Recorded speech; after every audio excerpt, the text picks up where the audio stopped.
there, I'm so glad you're joining me in today's video. I am so excited to chat with you all about the Canon RF 28-70 and just my honest thoughts about it and whether or not I would recommend it or not.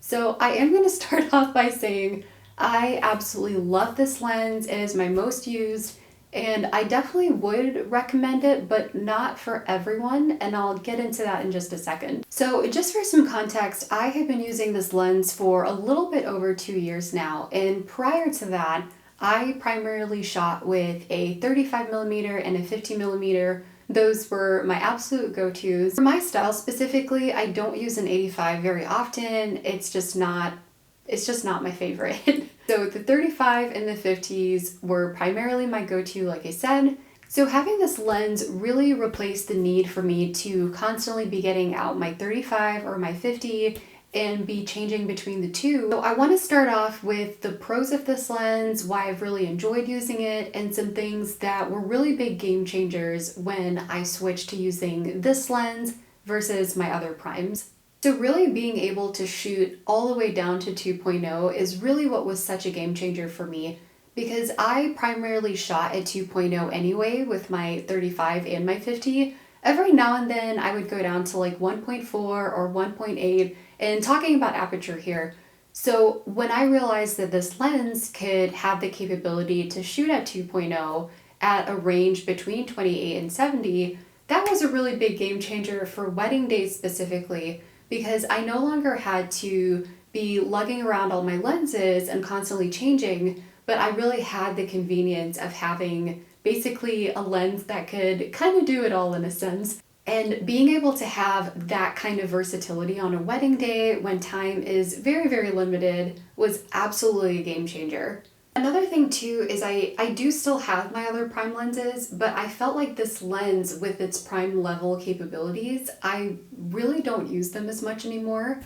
And to me, it really is so much fun to shoot with this lens, because I feel like when I'm creating a certain image in my head, and maybe I'm shooting at 50 on this lens, I really love how I can kind of transform that image or just have a completely different viewpoint by just changing the focal length. And for me, that's been a lot of fun. And on a wedding day, it's a lot of fun because I can really pack a lot of portraits in a shorter amount of time without having to change lenses as much. So it's like I said, I love this lens. It's my favorite. I use it the most. I would say I use this lens, the 100, and then the 70 to 200. Pretty much that's all I use on a wedding day. Sometimes I may use an 85, but like I said, it's not my go-to, it's not my favorite. So now that we've established the good things that I've loved about using this lens, I want to go into maybe some of the deterrents, some of the cons that you might not have thought about or maybe would want to consider before investing in this lens, because it is a pretty hefty investment. And I guess I would say that's the first con, is it's definitely a more expensive lens. It's definitely an investment, but 100% worth it in my opinion. But other than the price, let's talk about two other things that are real considerations if you decide to invest in this lens.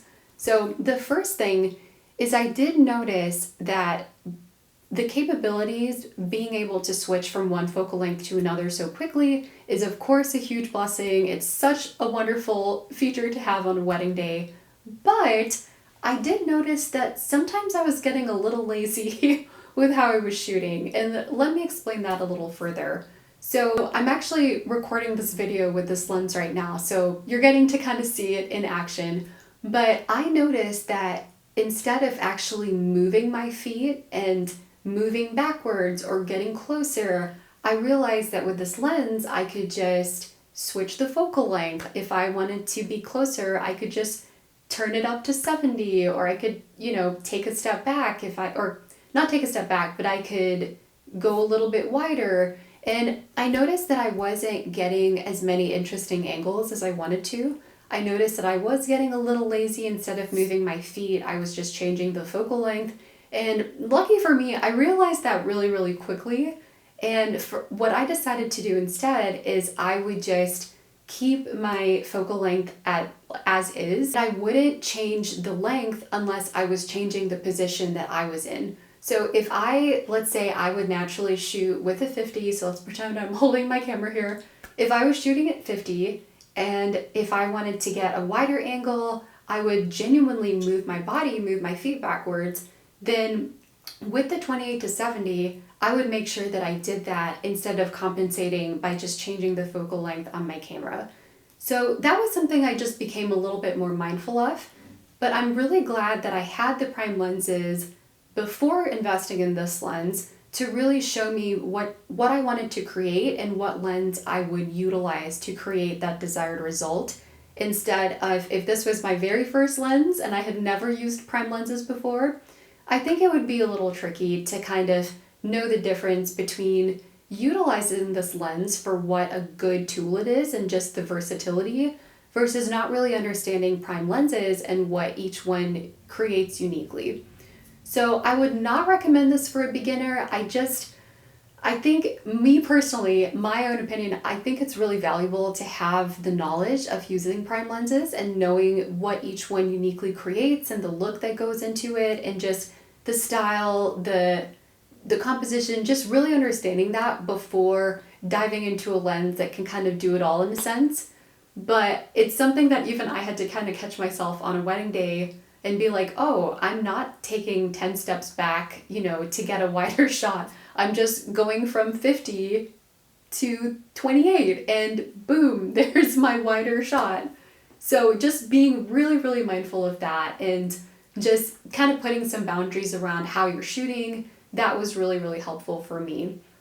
And then the second kind of obvious con, if you've ever picked up this lens, is it is heavy.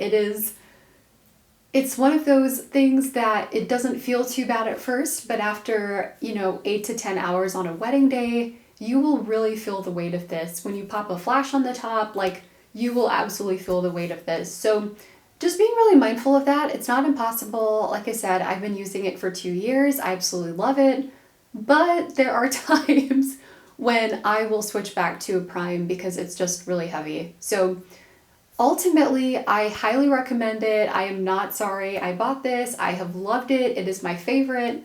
But there are some caveats, and I don't think it's for everyone. I do think, again, having that prime lens knowledge and just an understanding of that and a basic understanding of that is really, really important, especially before you dive into having a lens that can kind of, in a sense, do it all, or not all, but a good bit.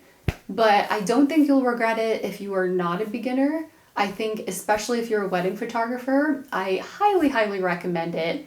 And I don't think you'll be sorry, but I would absolutely love to hear your thoughts if you have used this lens, if you know someone that's used this lens, and just your experience with it. So thanks for watching, and let me know if you want some more just lens or just gear reviews or just my thoughts around them, especially as a wedding photographer. I would love to share and help you out in any way that I can.